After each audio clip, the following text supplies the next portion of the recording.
Cheers,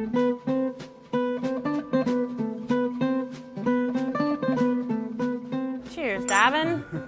So I understand that Canadian whiskey is being more greatly appreciated abroad and locally. So tell us a little bit about what's been happening with Canadian whiskey. Well, it's really quite a phenomenon. In the last 5 or 6 years, Heather, people are really starting to appreciate Canadian whiskey.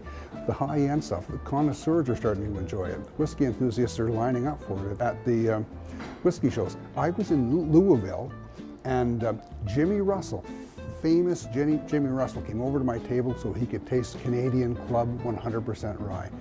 5% increase in sales of Canadian whiskey last year across the board. That's a lot of whiskey when you're thinking about a multi-billion-dollar industry. Yes, that's fantastic. And so I understand we have a growing craft industry here in BC. So what's been happening in BC? BC is has become the hotbed of microdistilling in Canada.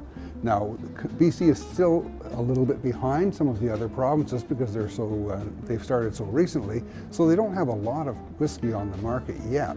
However, I've tasted some great works in progress. Believe me, British Columbia is going to be making a name for itself in whiskey in the not too distant future. So tell us a little bit about what's been going on here on the island, Shelter Point from Campbell River. Well, I'm really excited about Shelter Point. First of all, this is really good whiskey to start with, okay?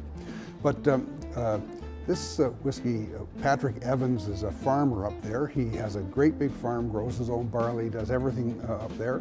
And James Marinus is the distiller.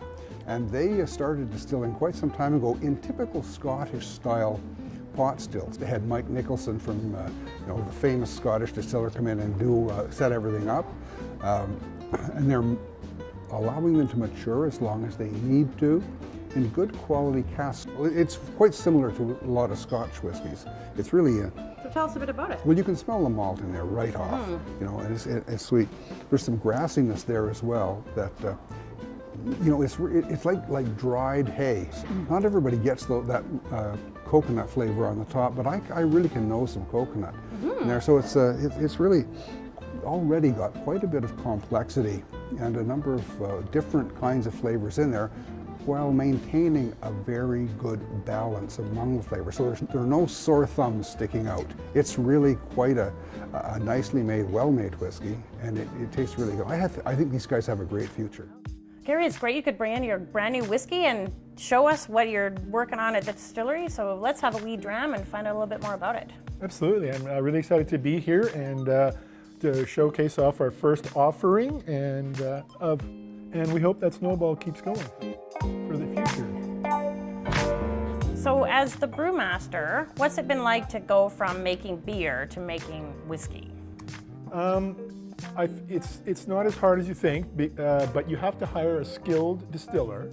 And with our brewery, we have the necessary equipment to produce a wash, which is very similar to beer, just without hops. And the process is the same all the way through fermentation. The divergent point is where beer goes off and with the hops goes off and matures for about another month before it's packaged or kegged.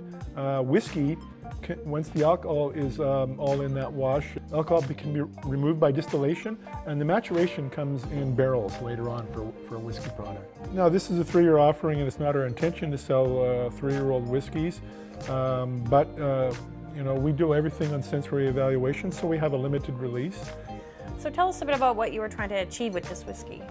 It is single malt. All the raw materials come from the Prairie region in Canada here, and we use ex-bourbon barrels, and specifically with these ones, we'll give you caramel and vanilla notes from the inside of the barrel because the barrel is charred.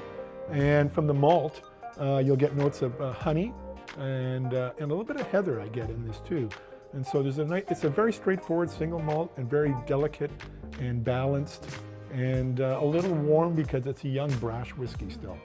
And then as the whiskey ages for longer years in the barrel, it'll pick up more color and it'll get more of the barrel notes and become a little more woody. Definitely has some sweetness to it, lots of vanilla, and it's very nice. So the Hotel Grand Pacific has a very strong commitment to having local product, Canadian product. So tell us why you feel it's so important to have those things in your bar. Victoria locals pride themselves on using and supporting local products and establishments and services, whether it's our tourists coming from outside of Victoria and BC, Alberta, Washington, across the US, they want to try and use our local product, and so being able to showcase not only some of our local wines and breweries, but now some of our great local distilleries that are coming up is great. We've discovered there is lots of great BC product out there to be tried, so the next time you're out and about, think Canada first. I'm Heather Leary, community producer, Shaw TV. Cheers.